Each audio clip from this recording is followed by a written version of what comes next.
Good evening. I hope you guys are up and you are enjoying this Monday. Forgive me, you're going to hear a little bit of background noise because I am cutting up potatoes. I'm about to cook something I've been craving all week, which is fried chicken, smothered potatoes, and cornbread. I've been craving this all week, and I would have put it off if I didn't remember that we have a fast coming up. My church is fast. It's going to be a 21-day fast, so I'm like, you better go on, cook this food and enjoy it before you start the fast. And so, again, forgive me for the background noise if you hear me cutting up these potatoes. I've already done the stuff that would be extremely noisy, like mixing up the cornbread and putting all the ingredients together and putting it in the oven and mixing up everything for my seasoning for my chicken. And so now I'm cutting up the potatoes. Good evening, good evening. Hello, Sister Mariah. Hello, Sister Kelly. And hello, Sister Naya. How are y'all? All right, I want to talk to you guys about obsession. And I'm going to tell you why I decided to deal with this. And I know I've dealt with obsession before, but I think we need to deal with it again. Now, for me, I took a break. I'm just coming off my break. So when you are an entrepreneur, one of the things that, that's what we're doing. We're fasting from meat and sweets. We're doing a Daniel fast. We're not fasting from television or anything like that, but we're doing pretty much a Daniel fast. And we'll be starting that on the 7th. And that's 21 days. We do that every year. The beginning of the year, we do a Daniel fast. So, what made me want to come out and talk about obsession was I just came off break. Now, when you're an entrepreneur, one of the things you have to do is you have to act like an employee, but not just that. You have to be your best employee. So you have to give yourself breaks. Even when you feel like you're on a roll, you got to give yourself breaks. You have to be consistent.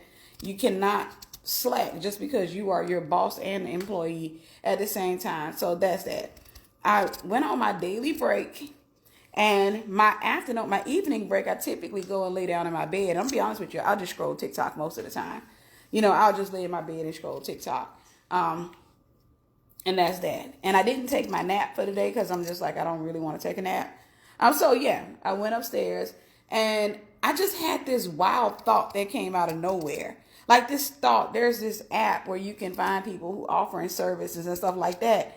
And I just had a thought to go on that app and type in the word love. I don't know why. I just had a thought.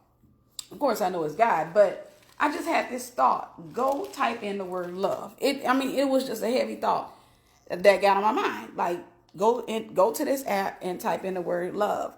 Hi, Sister Indigo. I'm sorry. And Pastor Vanessa, how are y'all? Hello, Sister Nikki. How are you? So I had a thought, just this random thought out of the blue. Just go to this app and type in the word love. And you'll find people who are offering, services or what have you. I wasn't looking for anything related to love, guys. I wasn't looking for any services. It was just a wild thought. Just me being bored, going, scrolling TikTok and coming to Facebook occasionally. And it was just one of those random thoughts. When I did that, guys, I was taken aback. There are people on there offering to cast love spells on people.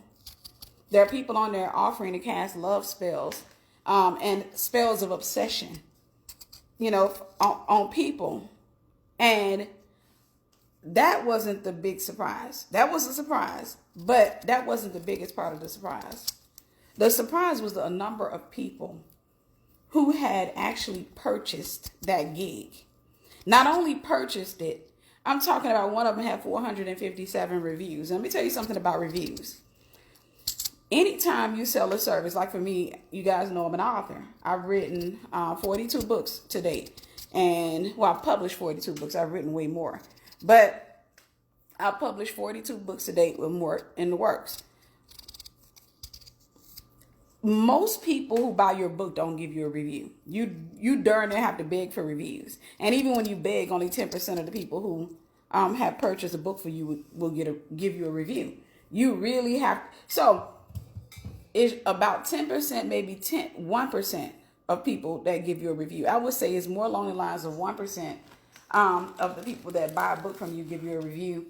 Nevertheless, if you advertise it and you ask, people will tend to go and give you reviews. So with that being said, if you have one of my books, I would love for you to go to Amazon and give me some reviews.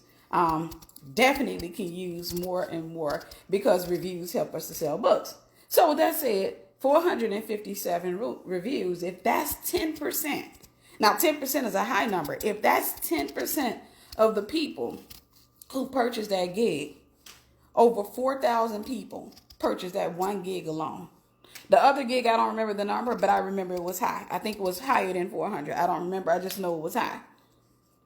I was taken aback by the number of people who were willing to try to put witchcraft on other people to force them to fall in love with them. Now, granted, these are people of the world, so we can't be too surprised at the world. But I'm willing to bet you, I can assure you that many of those people on there, not all, but quite a few of them on there profess to be Christians. Quite a few of them on there profess to be Christians. Because for whatever reason, I've said this before, and I'll be saying this all of 2021, because this is what God is placing emphasis on. A lot of people don't know love. God is love. A lot of people don't know God. Even when they say they're believers, they don't really know him. And because they don't know him, they're chasing a feeling. They're chasing an emotion. They're chasing an experience. They're chasing an encounter that they will go out of their way to try to make last, and it just doesn't work. So, again, I was taken aback by the number of people who were on this thing who had paid a witch to cast a spell on another human being. And what's crazy, I started thinking about when I was in the world. When I was in the world, I had this thought, I remember this one friend of mine when I was in the world. This one girl. I won't necessarily, I can't say she wasn't a friend. We were cool. We weren't hanging out long enough for us to say friends, but we started off really, really, really cool. I was working with her, and my other friends didn't like her. She was one of the people that when I tried to bring her into my friend group, they used to accuse me of getting strays or what have you. But I had this friend, and I remember she started dating a guy that worked with us. And if you're just coming on, forgive me, you hear me pulling potatoes out of a bag because I'm cutting up potatoes. But she had dated this guy that worked with us, and she had a baby with the guy. I think she had several kids with the guy. It was one of those things where it's like this guy, everybody pretty much, it's like everybody knew not to date him. I was surprised that she dated him, considering that she was a very attractive woman and he already had a bunch of kids. And so I was surprised. And then at the same time, I hate to say it, but he just didn't even sound like he had any brain cells. He talked real slow, what have you. So I was really surprised that she gave this guy a chance. Anyhow, she had a couple of children with the guy. And no surprise, he started cheating on her. No surprise, he was cheating on her with women that we worked with. No surprise, him and her kept breaking up. So one particular time, he had started seeing somebody else. Him and her had broken up. He started seeing someone else, and she had gotten adjusted. She'd gotten kind of used to them breaking up and getting back together. But this particular time, the girl that he was seeing on our job, she was grown. If y'all don't know what that means, it just basically means she was a little bit older, a little bit more mature. She got a little bit more experience in life, a little bit calmer. She ain't that emotional thing. So he had a sense of security with her. Anyhow, realizing that she couldn't pull him, couldn't get him to have an affair with her, she couldn't play those games anymore, she decided to go and pay a witch. True story. She didn't tell me she was going to do that. Now, I didn't know her like that. Like I said, we were building a friendship. But she decided to go pay. She called one of those lines or what have you. And she decided to pay a witch to make her fall in love with him. Make him fall in love with her. I didn't find out about it until she came to me and asked me if I would call. It couldn't have been a 900 number. Because she wanted me to call and try to talk the guy into giving her money back. Because what she had given the man, now by this time, this girl had about 2 or 3 kids with the guy. She wanted me to call and try to see if I can talk the witch into giving her her money back because her rent was due. She had given him her rent money and the spell hadn't worked. The stuff that he done, he told her stuff that a witch would tell you. Oh, yeah, she got roots on him. She got strong roots on him, so we're going to have to do this and we're going to have to do that, or what have you. Again, I didn't know that she had did this until she asked for a favor. And that favor was, hey, could you call this number and talk to him and just try to convince him to give me my money back. I've tried talking to him and he keeps saying, no, you don't want to get your money back. You know, you really need to pursue this. You need to do this and that. So I called the number. So that's why I said it wasn't a 900 number, because I would have never called that a 900 number. So it had to been a local number, what have you. I called the number and I talked to the guy. And of course, I tried to convince him to give her her money back. And he tried to manipulate me the way he had manipulated her. He was like, no, see, she needs to continue on with this. As a matter of fact, what made her really want her money back was after she had a conversation with me. And I was telling her, like, that stuff, like, I had a conversation where I was like, why would you want somebody to love you while under a spell? Like, why would you even consider I wouldn't want somebody, I wouldn't feel right in a relationship with somebody who's not consciously with me, somebody who's just with me because they're under a spell, you know, what have you. And I realized that honestly, people still think like that to this day. They just do it differently. For the most part, most Christian women think like that. Most believing women think like that, and unbelieving women think like that. But Christian women are not so quick to go and play with outright adamant, like, put your finger on witchcraft. They will play with things like seduction, mind games, and stuff like that, which are all still witchcraft, but they won't necessarily go to a witch or a warlock in an attempt to cast a spell on a person. They'll have sex with a person. Most of the time, sex is nothing but a manifestation of witchcraft. That's just a woman's attempt to bring the man under the spell. That's her attempt to make him, quote unquote, fall in love with her. That's just her attempt to make him fall in love with her, because she believes the same thing that particular friend of mine, who was not saved at the time, she professed to be a Christian, which again, most people in the world profess to be Christians, but most people believe the same thing that she believed. And that is, I just need a little time. I just need a little bit of time. If I can get him under the spell, if I can get him, you know, just away from everything and everybody, I just really need to talk to him. I just really need to spend time with him, or what have you. And I believe that we should be good. That belief is usually, it's the same belief that comes with the whole closure thing. When people say, I need closure, and there's really no such thing as closure. When a person says they need closure, in reality, they just want to have a long conversation where they try to convince the other human being, you know, it's like, okay, I want to show that all this stuff that they said about me was a lie. I want to prove that I really did love you and all that. And I tell women anytime I'm counseling them, I say, you really don't want closure. Because after all of that, if you say to a man, I want closure, I want closure, I want closure, let's just have one more conversation, let's just talk one more time, and I just need closure. And a guy says, you know what? I tell you what, okay, let's go ahead and do it. After you finish telling him, like, you know, I really did care about you. I really do love you. And, you know, I don't know what happened between me and you. I was there for you. After you finish that, you're really genuinely expecting him to give you a response where he says, okay, well, I didn't know all that. Now that I understand that, can we start over? That's actually what you're expecting. When you don't get that response, if that man doesn't give you that response, bitterness is going to begin to set in. Because right then and there, you're going to come to realize that it didn't work. You'll sit there and do all that. And he says, okay, are you done? I forgive you. I hear everything that you said. And I want no bad feelings between you and I, but I don't want to continue in this relationship. You will flip out. Anybody who says they want closure would flip out in that moment. What are you talking about? And they would start cursing them out and acting a fool. And that's because that person didn't really want closure. You know, they just wanted another chance to talk to the person. They wanted to have an opportunity to communicate with that person and have that person to finally just hear them out. Like, you know, stop arguing with me. Stop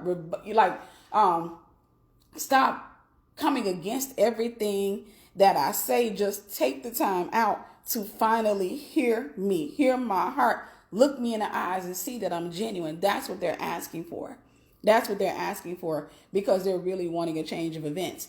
But that's the same thing that she'd done. When she'd gone to that witch, she was willing to put this man under a spell, hoping that, that would buy her enough time, get him away from the other woman, and buy her enough time to restore her relationship with this guy.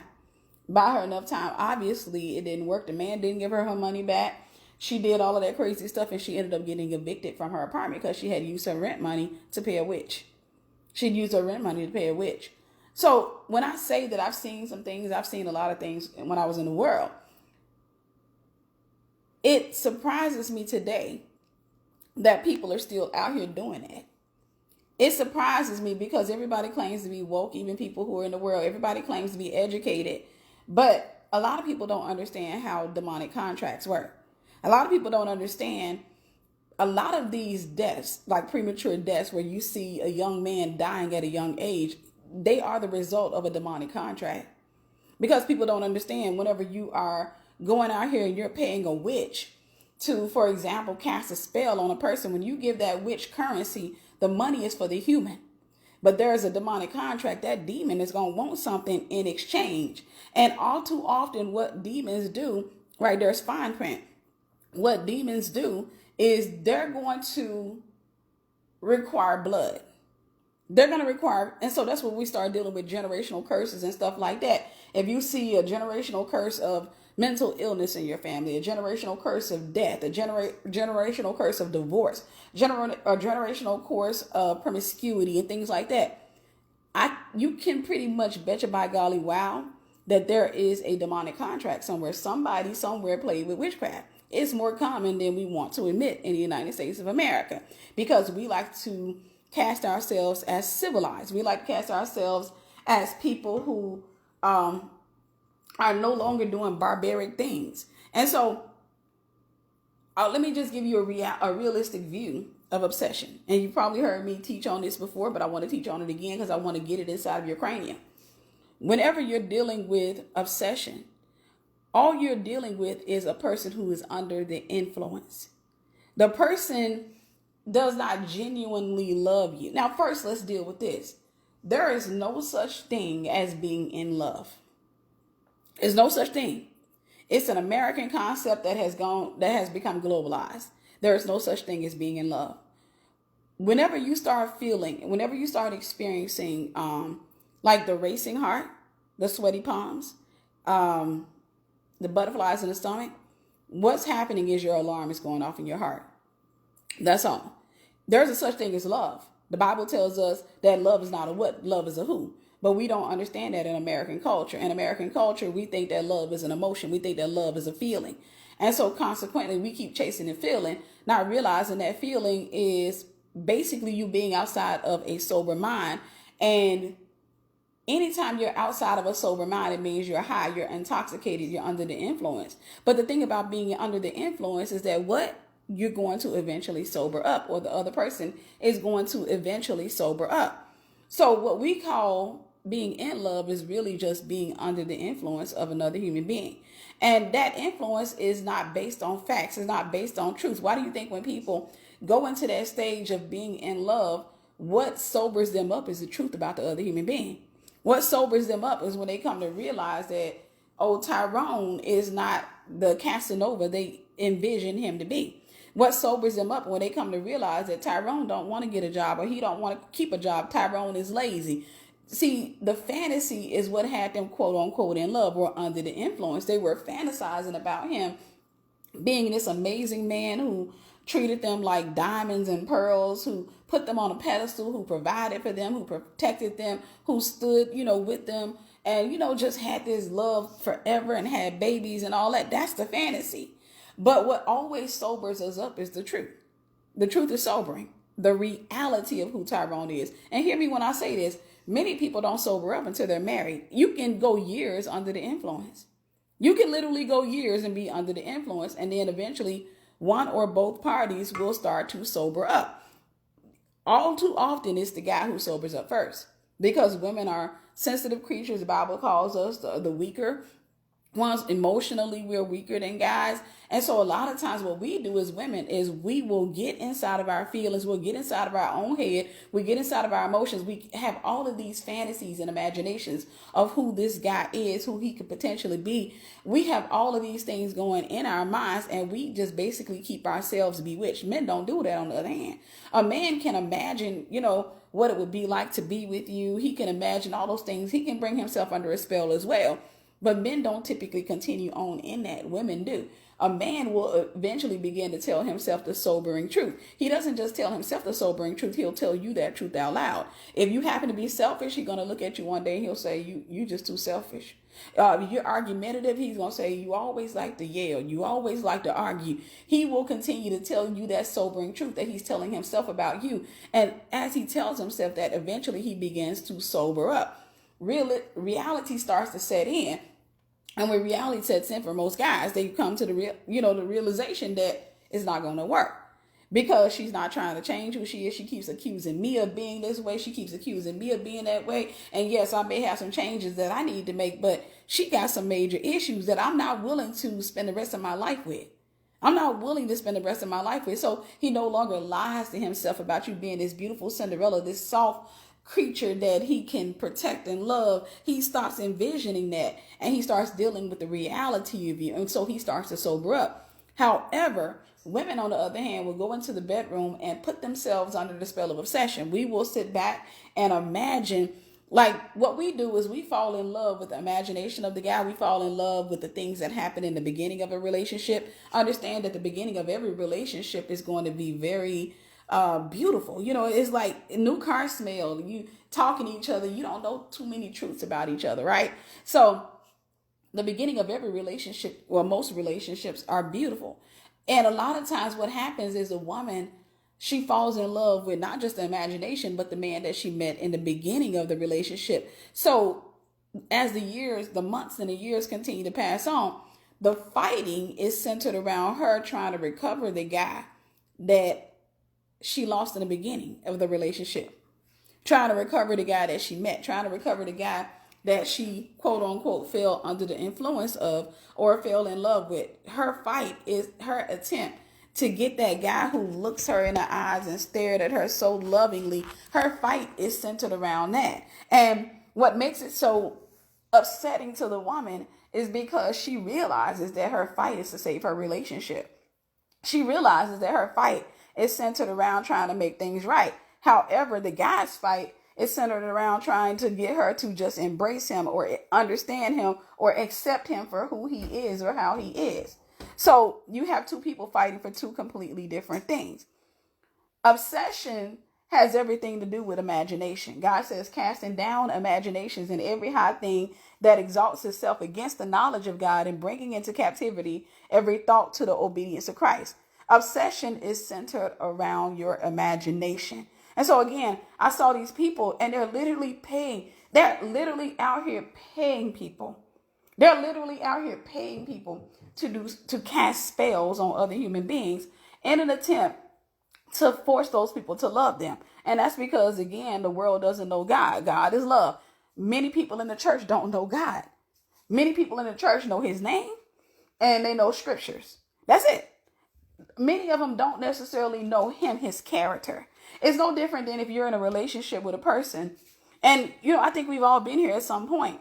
But if you're in a relationship with a person and they start accusing you of being away or having some type of character or characteristic that it's not yours. So let's just say you're a guy, because I've been dealing with this lately, in teaching, what have you.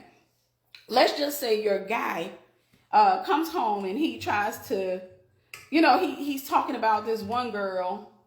Maybe it's somebody, a neighbor or something like that. And he wants y'all to be friends with the girl.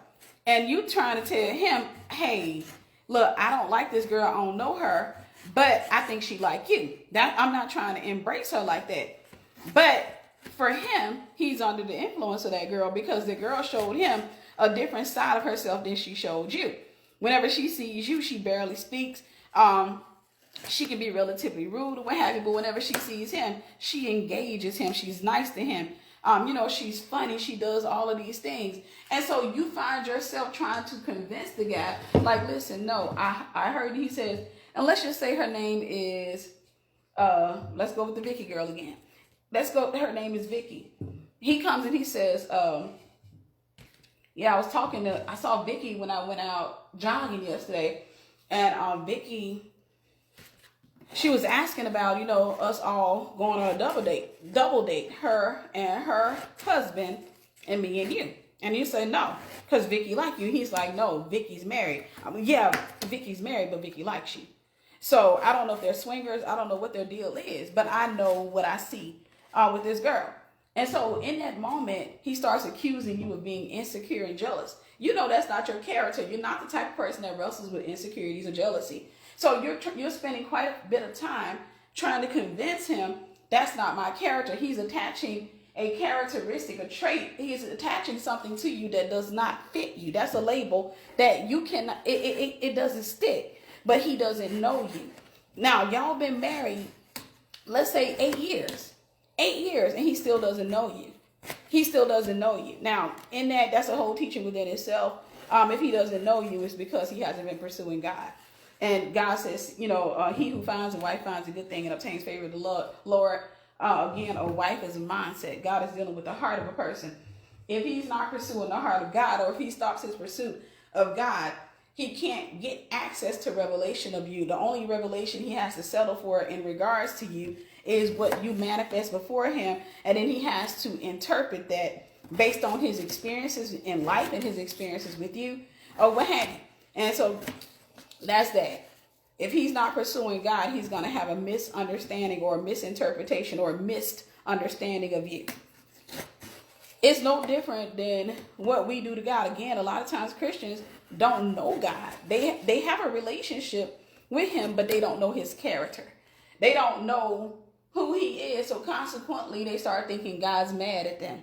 That's the evidence that they don't necessarily know him like they should know him. It doesn't mean they're not Christians, but it just means that they're married, but they don't know their spouse. They are in a relationship with the Lord, but they've never taken the time out to study him. That's why he said, oh, taste and see that the Lord is good. He wants us to understand his character. When you don't understand the character of a person, or you don't understand the character of God, it's easy for you to accuse that person of being unfair, or of having some type of character issue that they don't necessarily have.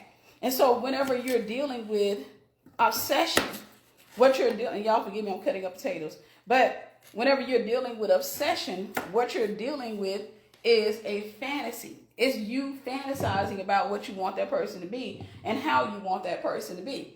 It has nothing to do with the actual person himself or herself, because the relationship is breaking up every time you sober up and meet the real person. The relationship is falling apart every time you sober up or the other person sobers up. The relationship can't stand. So what you keep doing is you keep trying to bring the person under the spell of obsession, because you want that person to, quote unquote, be in love with you, to be under the influence. And the influence, again, is lies. Under the influence, you want them to imagine you being this sweet, loving woman. Just imagine so many different things. And these may be qualities that you believe that you have, but you want this person to not be able to stop thinking about you. You want this person to be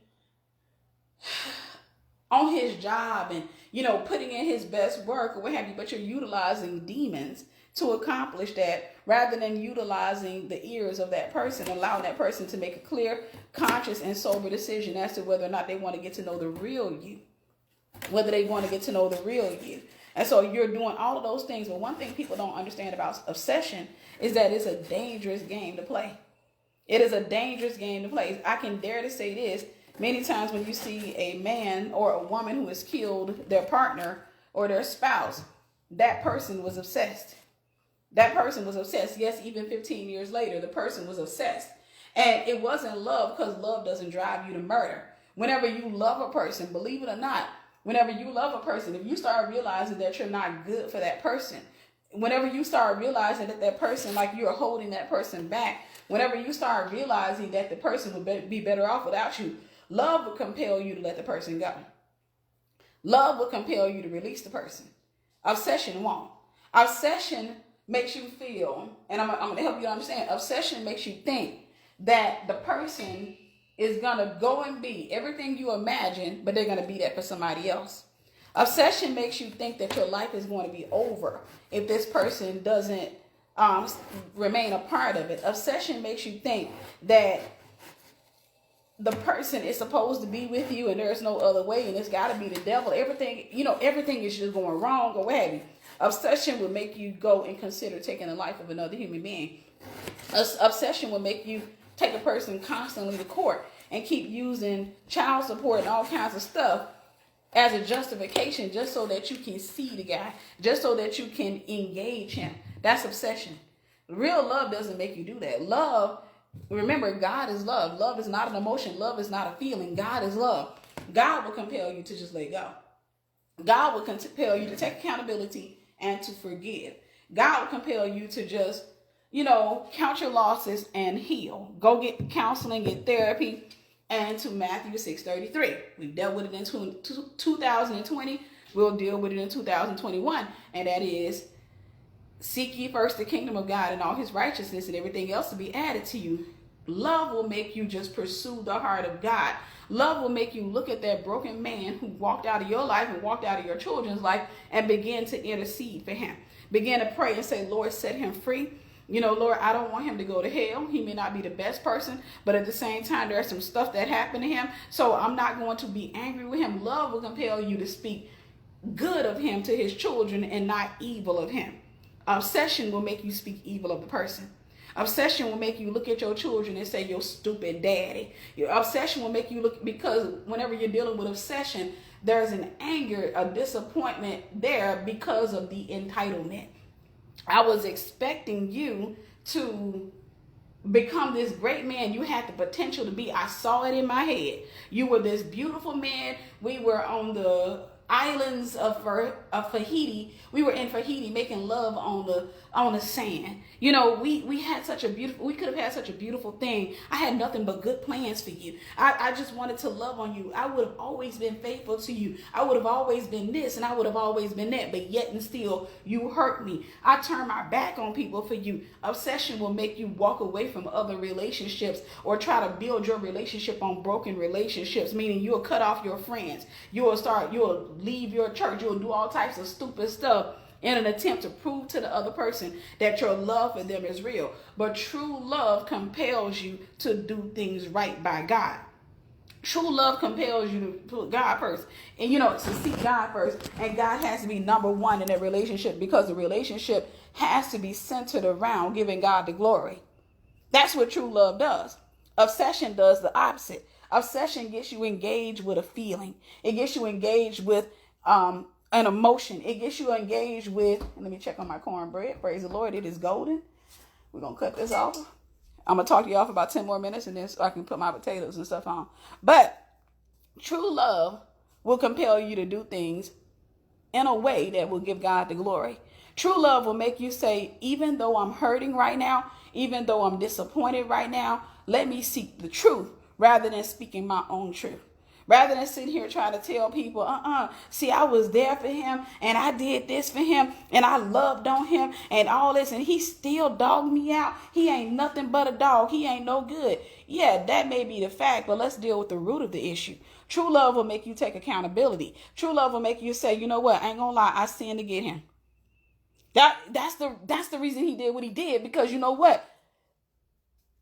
James 4:7, submit yourself to God and resist the devil and he will flee from you. Had I submitted myself to God and resisted the temptation of the enemy, that guy would not have stayed in my life. I gave the sin offering, and so you know what? My sin did not pan out for me. I ended up getting my heart broken. Now I'm sitting here and I'm feeling rejected. I'm feeling angry or what have you. That's what true love, it makes you take accountability. I can sit here and tell you guys all day long, yes, I was married 2 times because I was silly back then. I wasn't that surrendered to God. I was double-minded or what have you. But I cannot sit there and just blame the guys.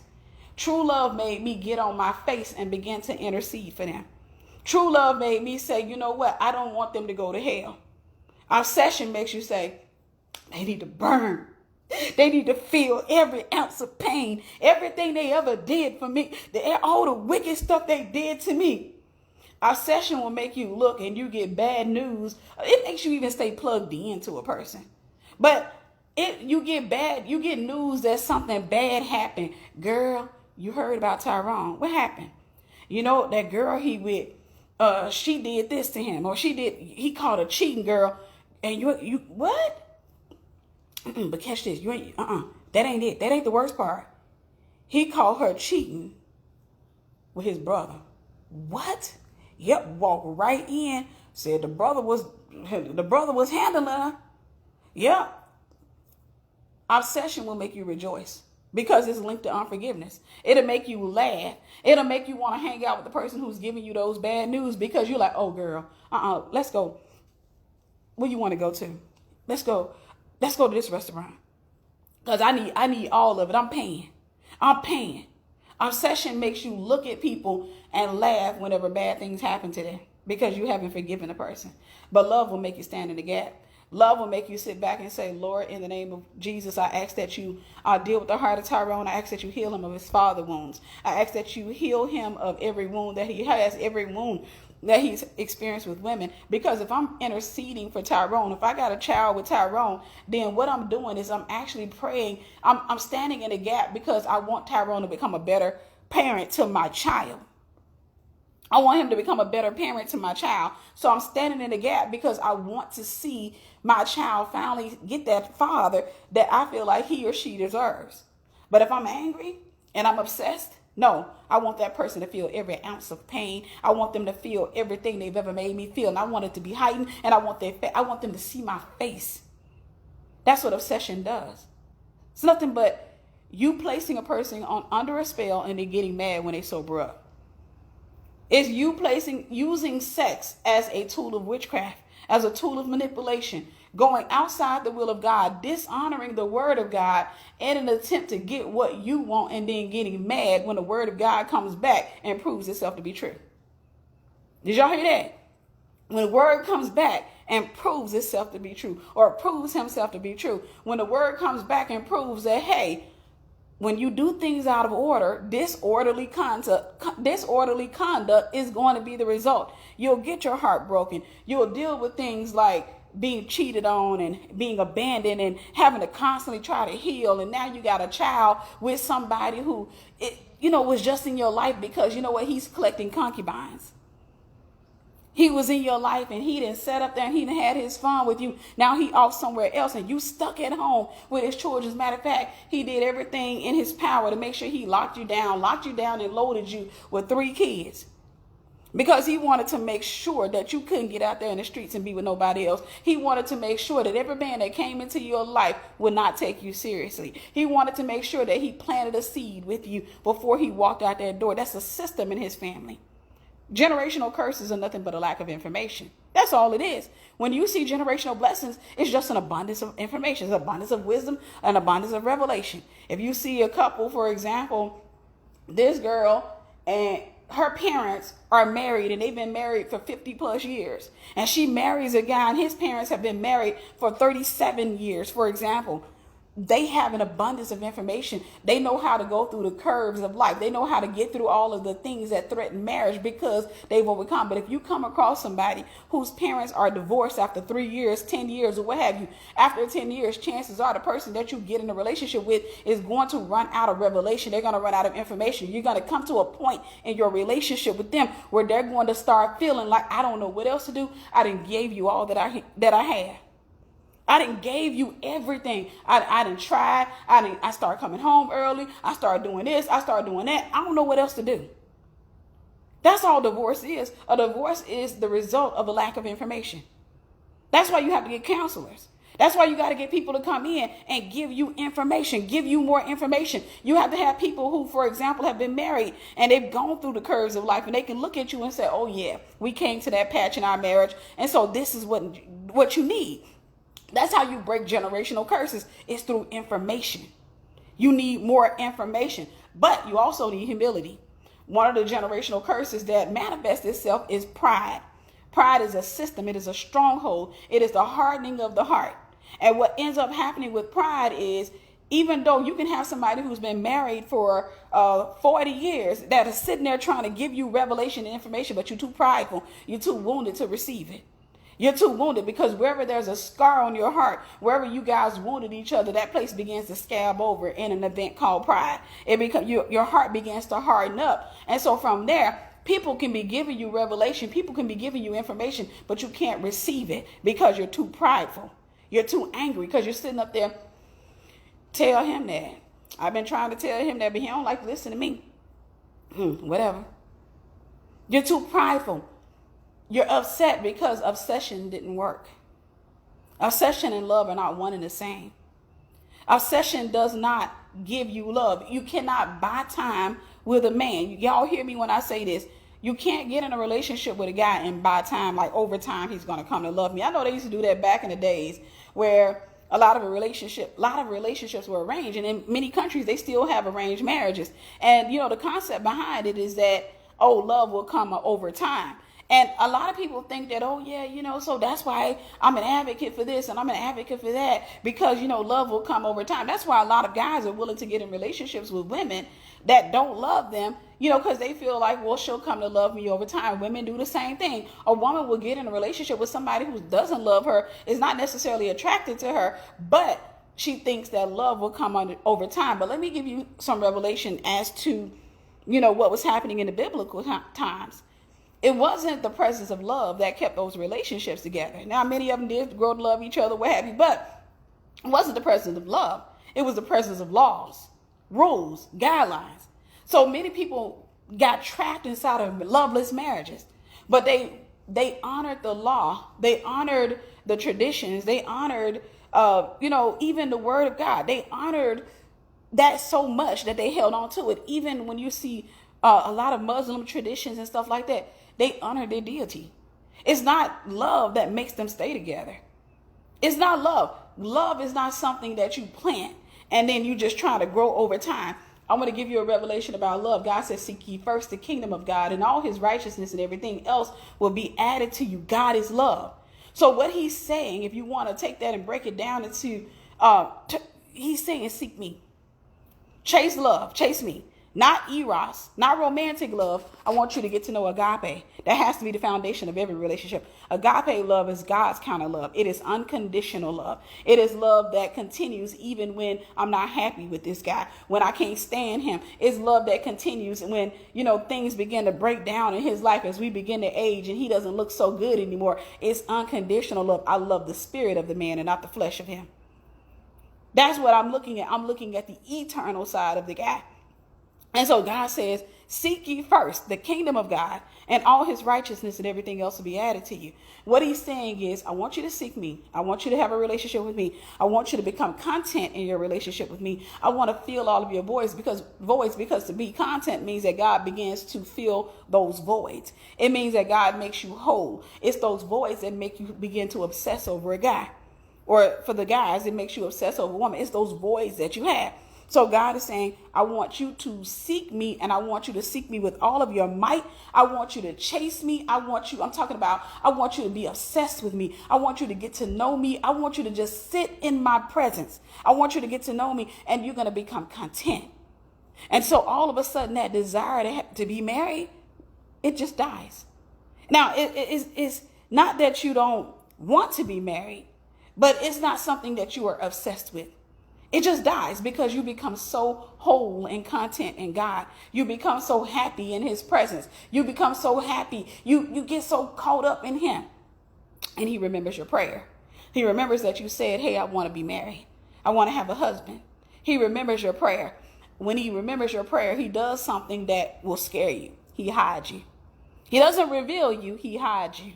Because when he hides you, he wants somebody to get revelation. He wants the man to come and knock. He wants the man to seek him. He wants the man to chase him, to get to know him. And as he gets to know God, God gives him revelation. And when he gets revelation, God gives him a revelation of who you are. God opens his eyes. That's what God wants for you. God wants to give somebody revelation, and so somebody can love you soberly, not be under a spell, not be sitting up there counting puppies and sheep and eating cotton candy and crying because they're sitting there listening to Marvin Gaye. That's not what God wants, because that man is under the influence. And that's what most people in America and all around the world, because we are a superpower. We are the greatest superpower in the world right now. And because of that, most countries, if not all countries, they're sourcing from us. They're watching us. They're mimicking us. I've been to 10 or 11 countries, probably more. But in all those countries, I saw American culture. They copy us all over the place. They copy us all over the place. They are so in love with our culture. We have this thing where we're chasing love. And so a lot of people are falling into that trap. We're chasing the feeling of love. These movies that we watch on television have us completely under a spell.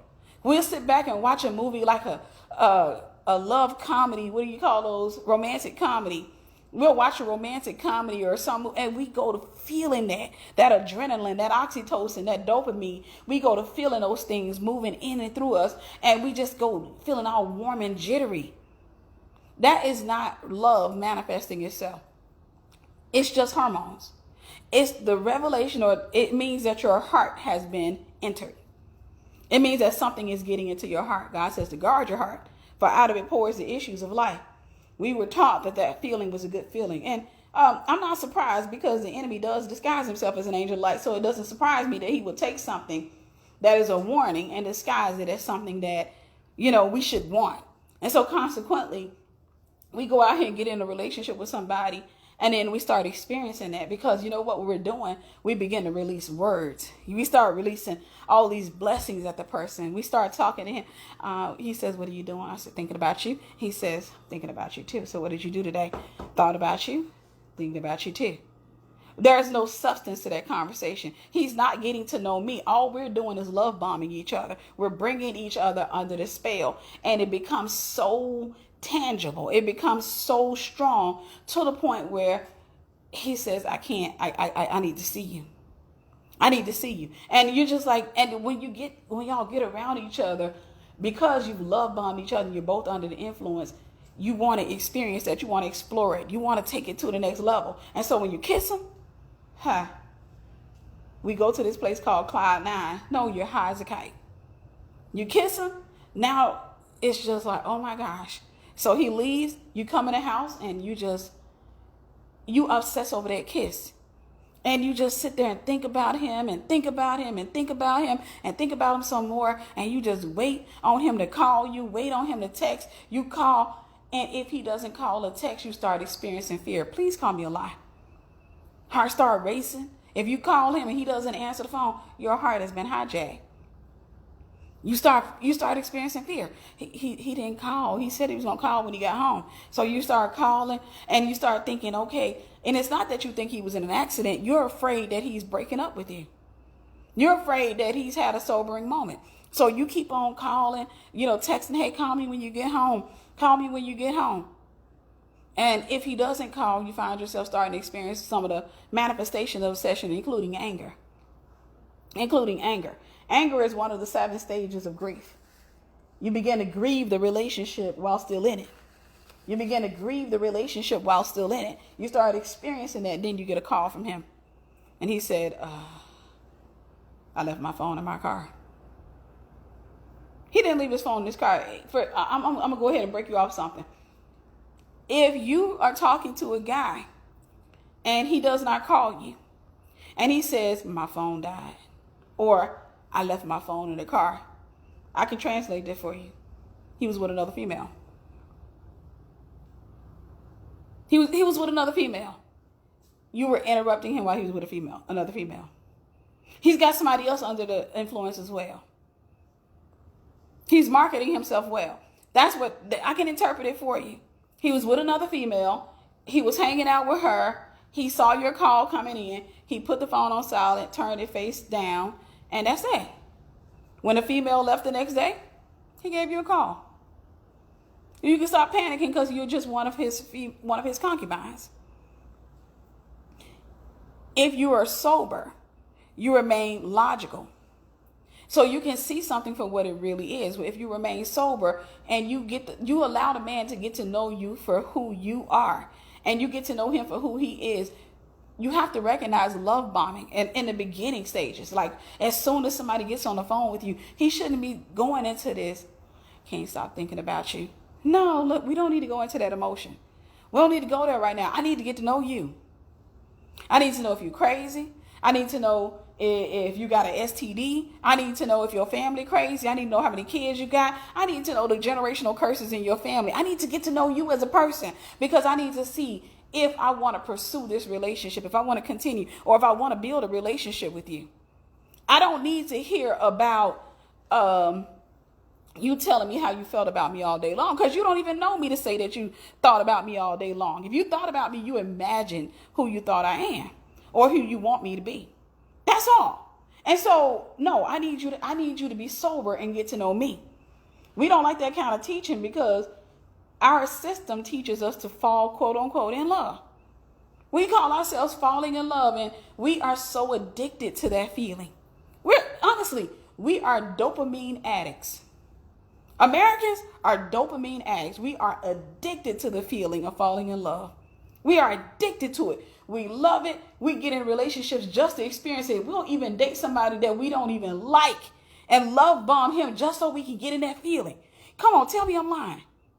How many times have you dated a guy that you weren't even attracted to? You didn't even like him, but you were you were single, and you sat up there and you got tired of being single.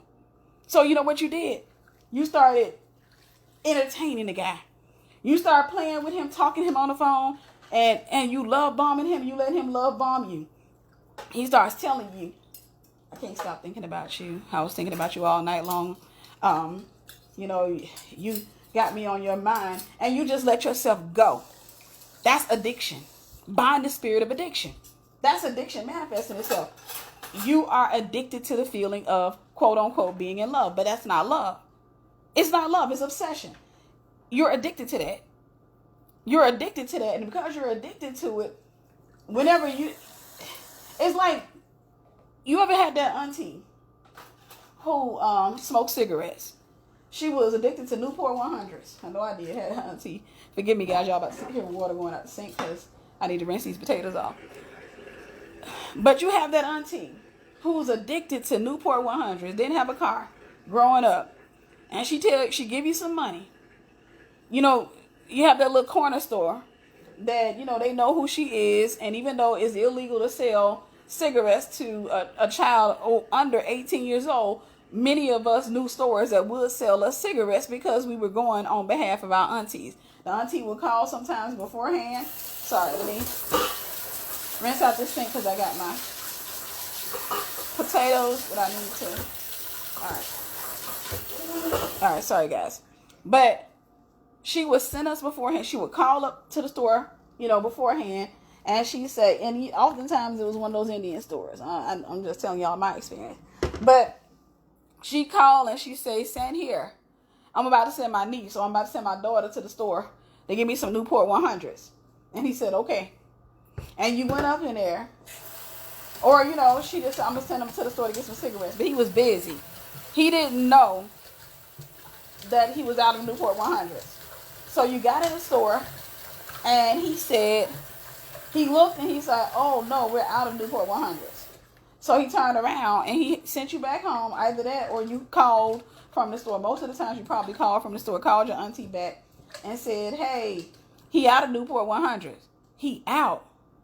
Dang, he ain't got no Newport 100s. What did she do? She took a substitute.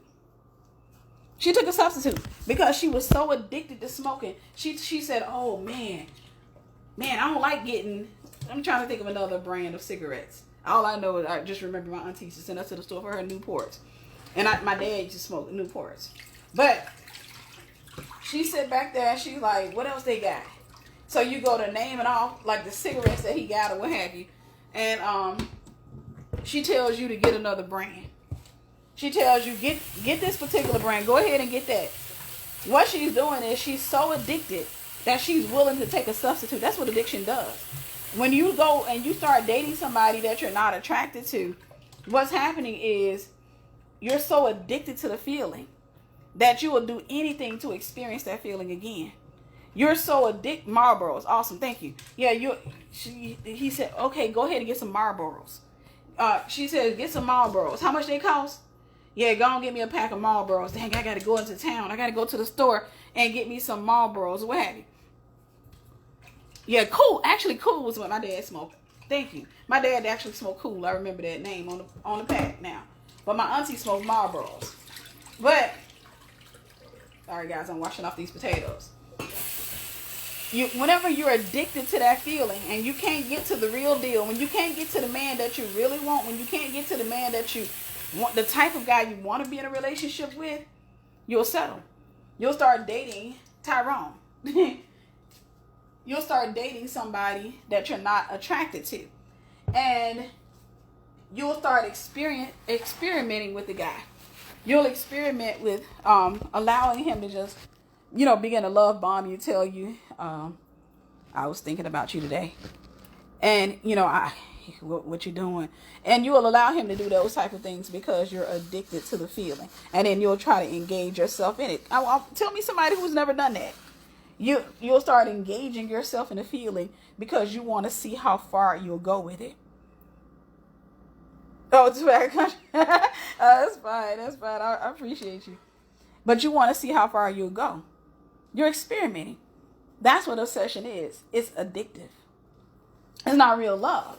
It's addictive. It's an addiction to hormones. It's an addiction to a feeling. And there is a such thing as a spirit of obsession. Because when you deal with the spirit of obsession, you're going to deal with the spirit of murder as well. That's when people start getting into suicidal thoughts. And when people start talking about taking their own lives and stuff like that, that's when you're dealing with the spirit of obsession. Because in that, the person gave an offering. The person has given an offering. And most of the times it's a significant offering. For example, I tell women, if a man leaves his wife and he leaves his children to be with another woman, and the other woman has bought him under a spell, the other woman has him under the influence, and she doesn't necessarily have to go play with outright blatant witchcraft, but if she just love bombed him, if she brings him under a spell, she puts herself in danger. She doesn't know it, but she puts herself in danger because he walks away from his relationship, his marriage to his wife. He walks away from his children. He sacrifices his marriage with his wife, and he sacrifices his reputation with his children. He's sacrificing a lot for that relationship because he genuinely wants to believe that something good is going to come from it. It doesn't. It doesn't. Instead, he comes to discover that he discovers why she goes after married men. It doesn't take him long to discover that she's lazy. She doesn't have any long suffering. She wants to be taken care of. It doesn't take him long to discover her demons. And many times, I tell people all the time, so I say, if you pay attention to a man, most of the time it's the second woman that they kill. It's never the first. It's never the first. Because they experience what it's like to lose somebody. Even though he walks away from his wife to be with another woman, he still grieves the relationship. I want y'all to hear me on that. Because a lot of times people think that he walked away and he over there and he happy with her and he making her happy. Well, he uses that as a drug to distract himself from the real feeling. At some point, he's going to feel it. At some point, it's going to start hitting him. Typically, whenever he comes off cloud nine or he begins to sober up in the relationship that he's in because he's under the influence. Once he begins to sober up, the other woman's worst nightmare starts becoming a reality. Once he begins to sober up, he starts looking you up. He starts reaching out to you. He starts doing things, even he'll call and say, hey, where's my son? And he can say it in the rudest of ways, but he's doing it because he's sobering up. And the reason he's being mean, the reason he's being loud is because he wants to have a conversation. Y'all forgive me. I'm about to open these green onions and these onions so y'all going to hear a loud sound real quick. Sorry. I got to the point where I don't like chopping nothing up nowadays. So he gets to the point where you'll have him calling you up on the phone and he is mean and he's not the nicest person on earth. But it's not that one more time, guys. But it's not that he's mad. He is mad. He's upset himself with the fact that he knows you're going to move on with your life. But most of the time when a man does that, He's doing that because he wants to have a conversation with you, but he doesn't know how to initiate the conversation. He expects you to be angry with him. So he starts off in that energy. He starts off the conversation saying, let me talk to my son. Quickest way to diffuse that is to just give his son the phone. Don't argue with him. You don't say, oh, hello to you too. Yeah, I tell you. No, the quickest way to diffuse that is to give his son the phone. And then from there, because he's starting to sober up, he's an addict. You got to understand, most of the time when you're dealing with men who are promiscuous, who go from relationship to relationship, they are dopamine addicts. That's all. They like the feeling of being on cloud nine. They love the feeling of seeing a woman on cloud nine. That's all. That's the issue there. But once they begin to sober up, or once the woman begins to sober up and expectation and entitlement begins to kick in, they start looking back at those unresolved, the other relationships. And so the best thing to do for a guy like that is to hand his son the phone. What he's going to turn around and do, I'm giving you something here. What he's going to turn around and do, if you give his son the phone and you're not arguing with him and you're not acting crazy, what he's going to do, he's going to ask to speak back to you. He's going to try to upset you because he wants to have a conversation. He just doesn't know how to initiate it. He wants to have a conversation. So he's going to try to upset you. How? He'll say, I'm coming to pick up my son tomorrow. I'm coming to pick up my son. Now, he ain't been in his son's life for the last 3 months or what have you. He really doesn't want to pick up his son. He wants to see you. He wants to, upset you. And the best way to handle that is to, if you know he's not a dangerous character, is to say, okay, I'll drop him off over my mother's house and you can pick him up over my mother's house. That's going to upset him because he doesn't want to do that. He wants to see you. He wants to see you. He's trying to engage you. I'm sorry, brothers, I had to give up your game. But he wants to see you. That's all that's about. It's all about seeing you and hoping that when you see him, that obsession will grab a hold of you again. Obsession will grab you by your edges and hold you down again. He's trying to get you to fall back under the spell. He wants to have that moment with you, but he doesn't know how to enter the conversation with you. So he enters the conversation through arguing. He enters the conversation sometimes by being, calling it being super duper nice, but asking for things that he know you're not willing to give him. You're trying to protect your child, and he calls up and he ain't been around in a year, and he calls up and says, I want to come pick up my daughter. Dude, this little girl doesn't even know you. Like, I need you to come sit down with her, spend time with her, let her get to know you all over again. And I don't want you going in and out of her life. Look, I don't need you telling me what I can do with my daughter. He's doing that not because he wants to see his daughter. The problem is he's still obsessed with you. See, obsession can walk away from you. Love can't. Somebody who's obsessed with you can leave the relationship. Somebody who's obsessed with you can walk away and leave you for another woman. It doesn't change the fact that he's obsessed with you. But don't be flattered just yet, because obsession is not love. Don't get too flattered, because obsession is not love. He does not love you. He's just dealing with a bunch of hormones and neurotransmitters or what have you. He's dealing with just a bunch of feelings and emotions. It's not true love. So don't get flattered, because as females, we have a tendency to get flattered whenever we come to the realization that, oh boy is still in love with me. He still can't stop thinking about me. No, he's concubining you. He's claiming you as a part of his arsenal, or a part of his company. Not arsenal, but because arsenal is weapons. He's claiming you as a part of his community of women. That's all. Because believe it or not, I don't want you to think that if you get him back, or he gets you back, you can set the stage for how things are gonna be now.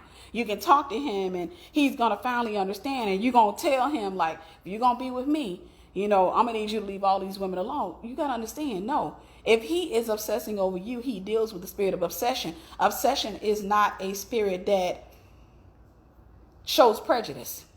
He's not just obsessed with you, he's obsessed with other women as well. He's obsessed with the feeling. So believe it or not, when he gets with you, he's going to want to experience the newness of a relationship. So he'll go out there and he'll cheat again. He'll go out there and cheat again. And just to hotwire his relationship with you, I'm going to give you a little bit more of revelation. Just to trigger his relationship with you, he'll hurt you just so y'all can make up. He'll hurt you because that releases a hormone. It releases something that's very similar to adrenaline.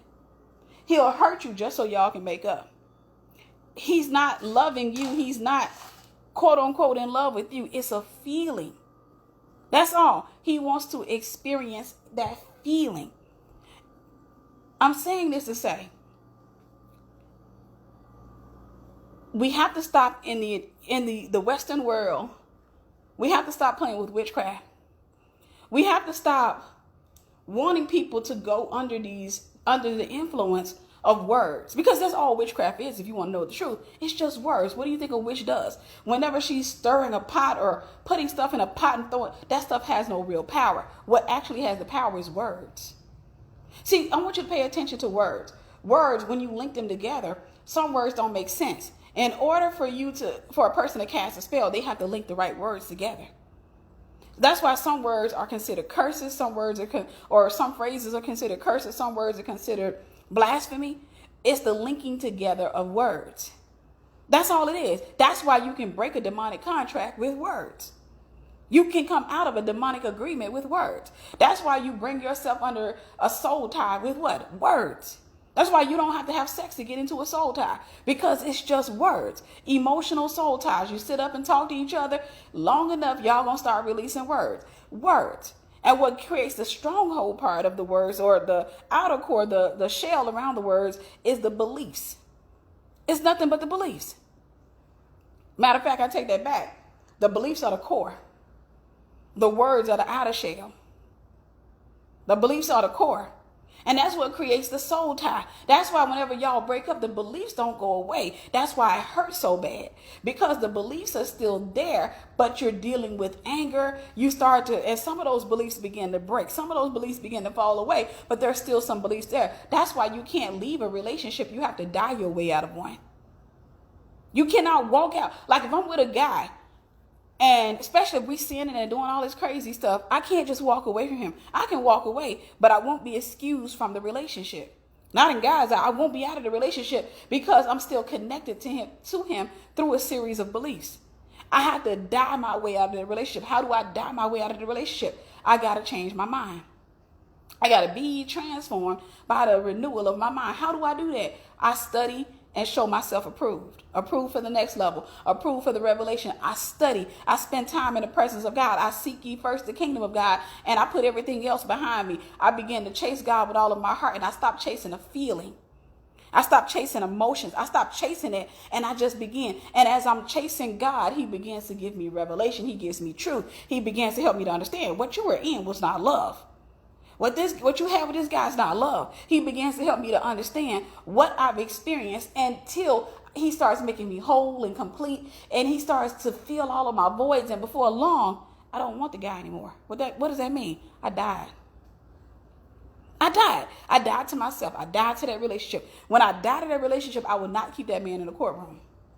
Did you get that?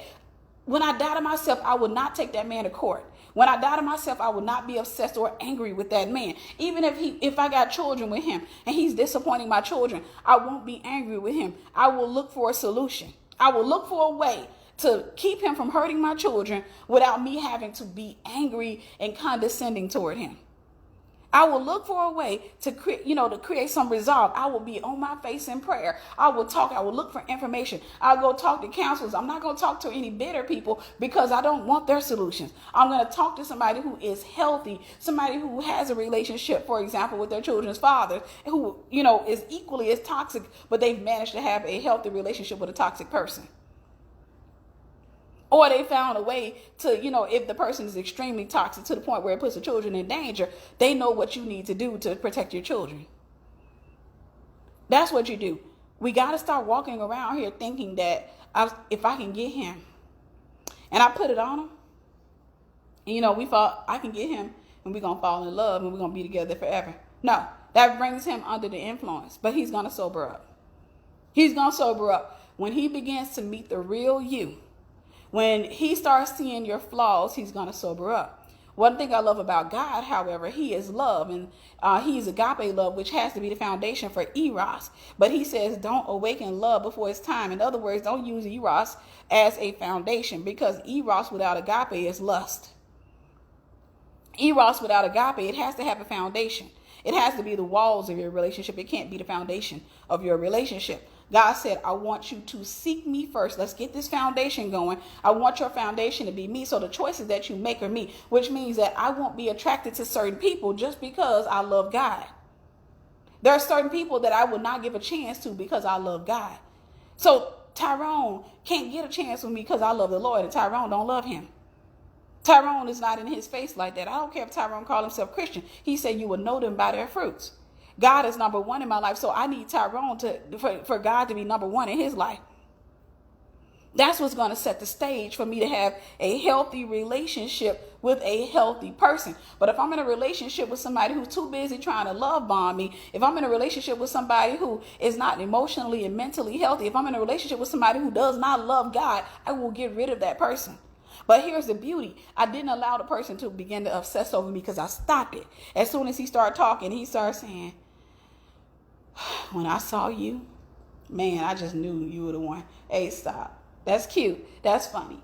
But let me get to know you. So let's talk. You know, I'm not allowing him. I'm not going to get lost in that feeling, that world that he's creating with his words. I'm not going to get up and I'm not going to be like, for real? So what made you think that? I don't know. It's just something about you. No, I'm not going in there. That's a place in a space that he's creating. But you know what? It's vapor. It's going to fade away. It's words. It's going to fade, guys. If it doesn't have the foundation of the word of God, it has no stability. So I'm not going to go into that place. I'm going to stand outside of it and say, yeah, that's funny. That's cute and all. But I want to get to know you as a person. And whenever you come across a narcissist or a toxic person, they have to bring you under a spell. And when he realizes he can't bring me under a spell, guess what he going to do? He going to ghost me. He going to ghost me. Praise the Lord. He going to ghost me. He going to go 2-3 days without calling me. You know why? Because he's testing the soul tie. He's testing to see if there's a soul tie. He wants to see if I'm going to call and if I'm going to obsess over him, because he's already starting the punishment. God told us to test the spirit. He's already testing my spirit. But if I reach out and I don't get an answer and I just like, you know what? Okay. You know what he's going to do? He's going to call me a couple of days later. So you didn't even call me. And I'm going to tell you, if you're dealing with a narcissist, I'm going to tell you what he's going to do.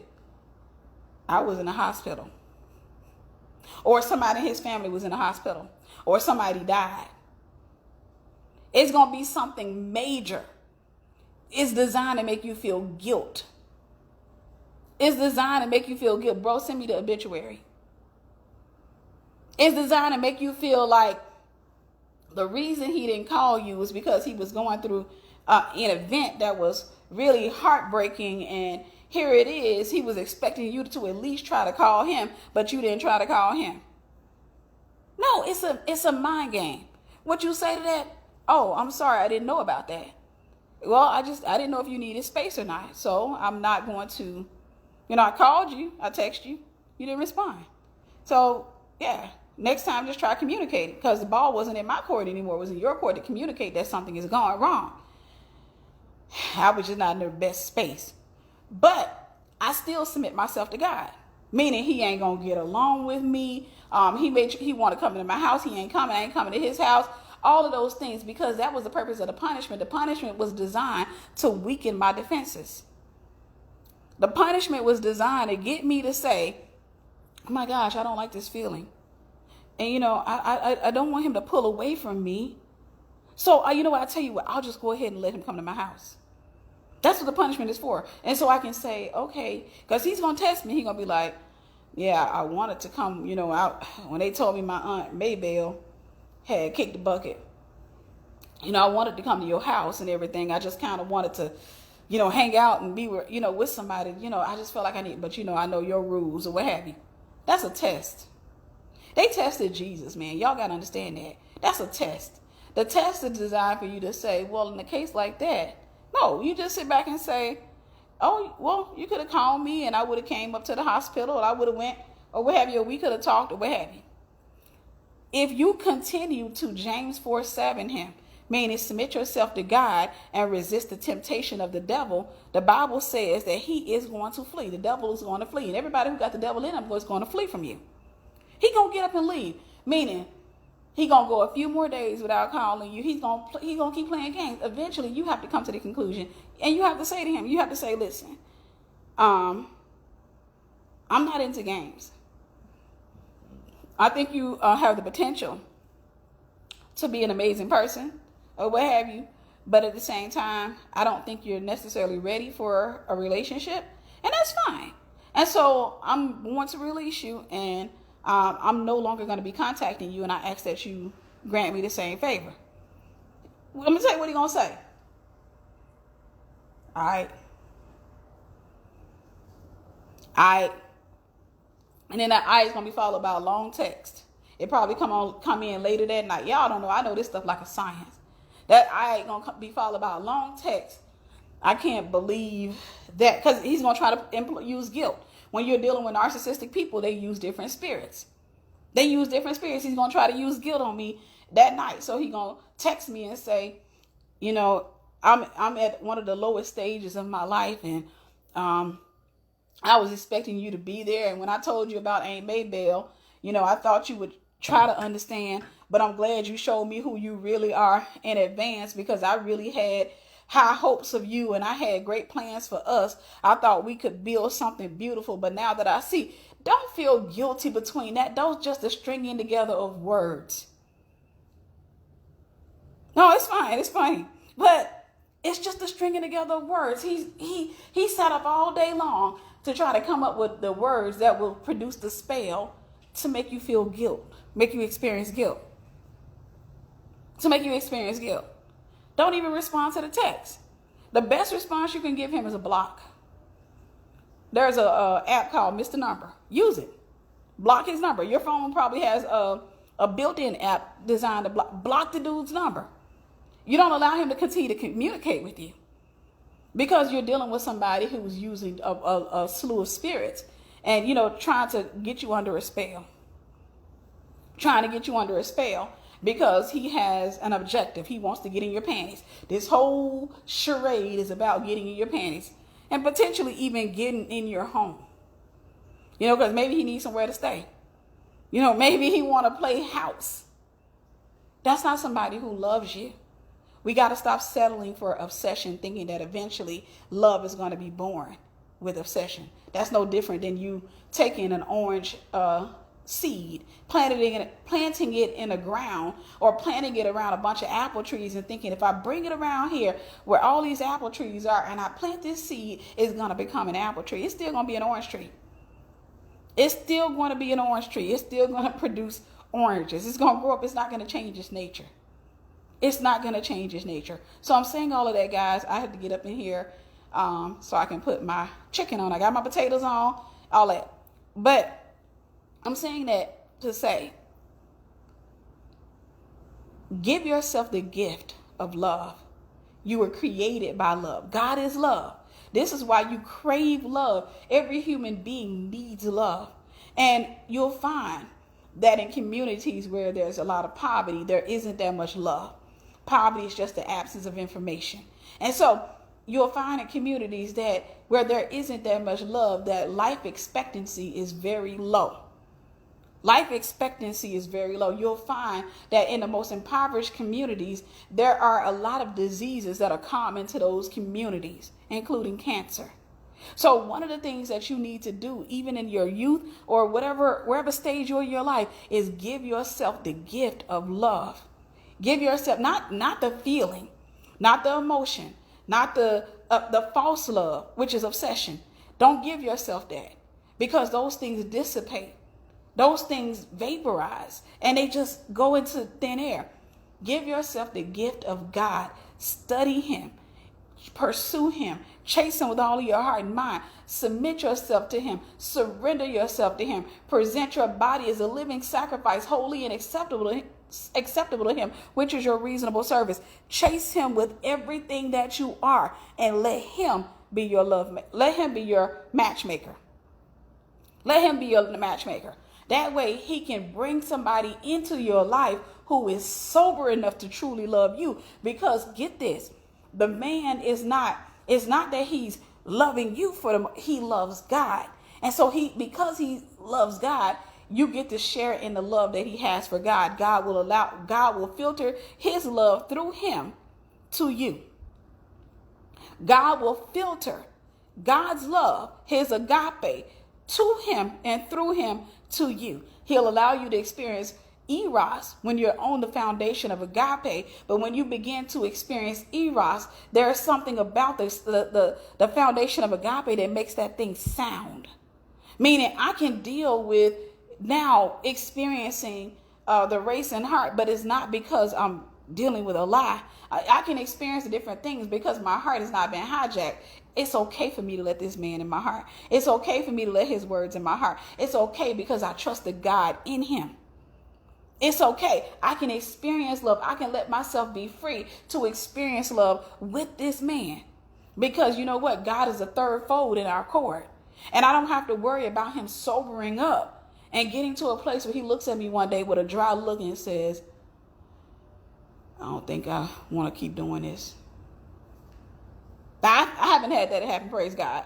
But I've had plenty of friends. Many of you have experienced that. I've had, obviously, mine was cheating, you know. But the reality is, I had to come to the conclusion that even though in my silly stages, when I was young and I wasn't chasing the heart of God, when I was chasing religion, when I was chasing, going to church, and I actually did want God, but I was still a babe in Christ. When I was in that stage and I threw myself into 2 marriages, I had to come to the realization. God waited until I was sober enough and healed enough to tell me, Tiffany, while you've been in relationships, you've never experienced true love from a man. The sobering truth is many of you haven't either. You've experienced somebody love bombing you, somebody being an oxytocin, you've experienced that.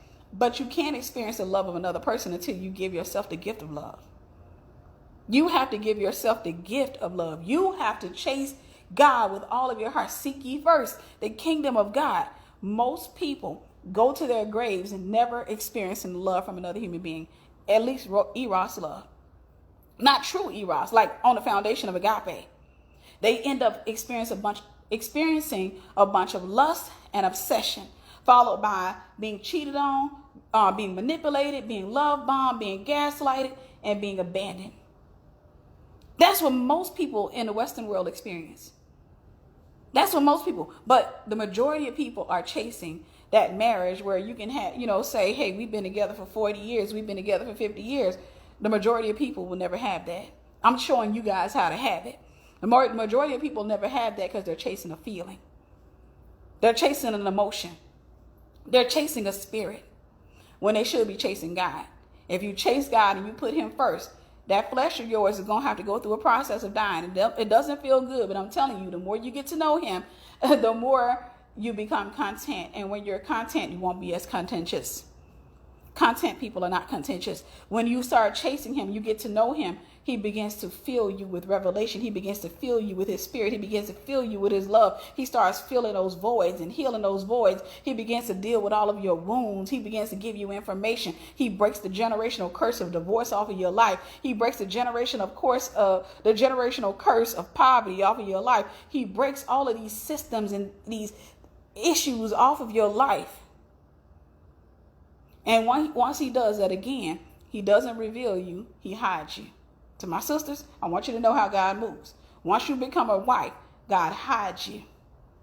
He doesn't reveal you because we want to believe that, okay, I'm ready. I've done all of the stuff and I finally got to a place where I'm healed and I'm whole and I'm content and I'm making my own money and I've been chasing God and I got a powerful relationship with God. And I pray every day and I spend time in his presence. So I think I'm ready. So we like to think that when we walk into a church, when we walk into a room, when we walk into a conference, that somehow we're going to start glowing. And God's going to cause all the men to begin to see us. That's not how God moves. God hides you. When you walk in that place, God hides you. Because he wants the man to seek him to find you. He wants a man who's seeking him. That man can be seeking a wife, but he wants somebody who's seeking him to find you. He wants somebody who is obsessed with him, somebody who genuinely loves him, somebody who wants to get to know him better to find you. And when you come across that man is going to be faithful to God, and therefore you get to share in his faithfulness. His faithfulness is not to you, it's to God. So you get to experience that because in order for him to violate you, he has to first violate God. In order for him to commit adultery, he has to first commit adultery. I want you to catch it. In order for him to commit adultery, he has to first commit adultery. But because his relationship with God is so solid, because he loves God with all of his heart, mind, and strength, he wouldn't dare violate God like that. He's obsessed with God. He loves God. And his obsession with God has nothing to do with his suspicion of who he thinks God is, because every good thought he has about God is true. And he'll love you. And that's the person that you can be 88 years old with, 99 years old with, and still experience those jittery feelings. But they're not coming from a place of a void. They're not coming from a place of obsession. They're coming from a place of truth. If that's what you want, chase God.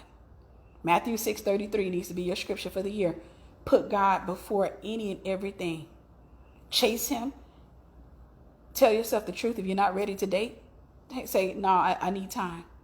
Get in a good church home, submit, and go to breaking those systems in your life. Break all those demonic systems. Stop being addicted to oxytocin. Because trust me when I tell you this, whenever you start chasing God, the enemy's going to throw men at you. And to my brothers, he's going to throw women at you. The enemy employs this thing, and I call it the settlement offer. When you think of a settlement, whenever you're going to court and you're about to win, and the opposing team realizes that you're about to win that $25 million that you're asking for, many times they'll offer you a settlement. They'll say, the other lawyer will come to your lawyer and say, hey, tell her that we're willing to settle for $7.3 million, but you stand to win $25 million. If you continue on, you stand to win $25 million. Most people take the settlement offer. And what's the settlement offer in this case? When the enemy throws that man at you that you've been wanting. Sometimes it's the ex-boyfriend who tries to resurrect himself, who thinks he's ready for you. Or it can be the type of man that you want. It's a Christian man who drives a nice car, who's handsome, and he's got a title in his Christianity, and he's serving in his church, and he looks oh so good. But after testing that spirit, you find out that boy can't keep his drawers up for nobody. That's a settlement offer. You have to take that man and you have to release him. You got to be like Noah. Put your hand out the window, let that dove fly. Go on, let the raven go away. Here, raven, fly away. You're not the right one for me. While you're handsome and you do have amazing potential. And I love the fact that you're economically wise, that you got yourself together. I do recognize the fact that you would destroy me. I can have fun with you right now and have babies with you and all that. Link myself to you, but I would spend the rest of my life being bitter. So you know what? Like a butterfly, I release you. When you release the wrong man, you're giving an offering for the right man. You're giving God the offering. When you release, that's the sacrifice. It's a sacrificial offering you're giving to God. You're saying, God, here is somebody that I like. Here is somebody that I want. Here is somebody that I would love to build a relationship with, but I know he ain't right with you. So, here he is, God. And God will respond by healing you, maturing you, growing you, and then hiding you. Then he gives a man revelation to find you. When that man is seeking him, in his seeking God, he finds you. And then you'll look and say, oh, God, you were good. I praise your name. Because this person, when he comes into your life, he knows love. And he's not obsessed with you. He's not addicted to you. He's not obsessed with your bootay. He's not obsessed with, and you don't have to constantly keep going out here buying $400 wigs in an attempt to win him back over. Yes, make yourself look great for your man. But those are not things that you're going to feel are necessary. He's going to just love you.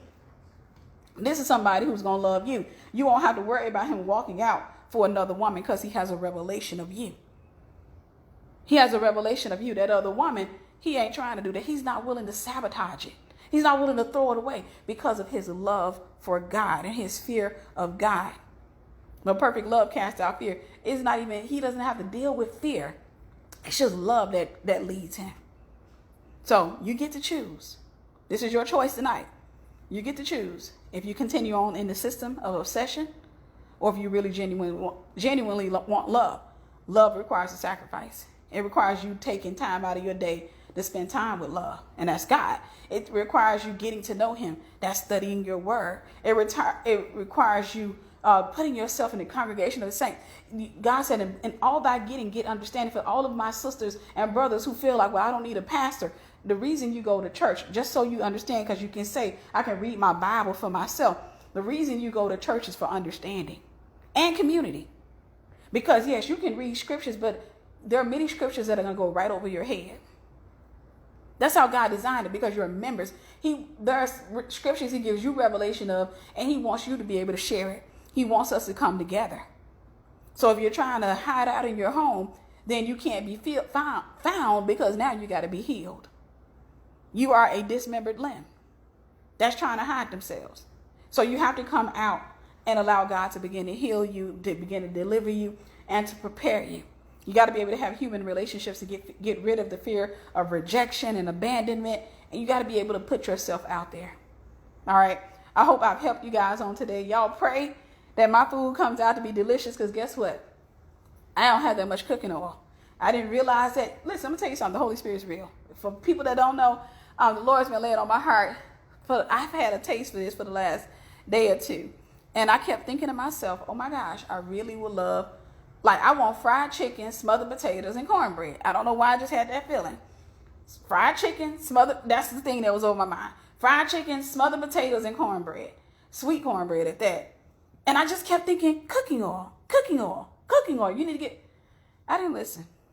And I found out I don't have that much cooking oil. So I don't have enough to cook the chicken breast that I have. So what I had to do was cut the chicken breast up into chicken strips. And so I'm going to have to cook it like that. All right, buddy, did you get your friend's rent money back from that witch? No, she never got that money back. She ended up getting evicted. I don't think she got evicted that month. I think it was the next month. But she ended up getting evicted because of that. You know, the guy just kept trying to manipulate me over the phone. And when he couldn't manipulate me, he started becoming antagonistic. He started becoming rude or what have you. He started manifesting. You know, he was like, no, she's not getting a refund or what have you. I've done this and I've done that for her or what have you. And so she ended up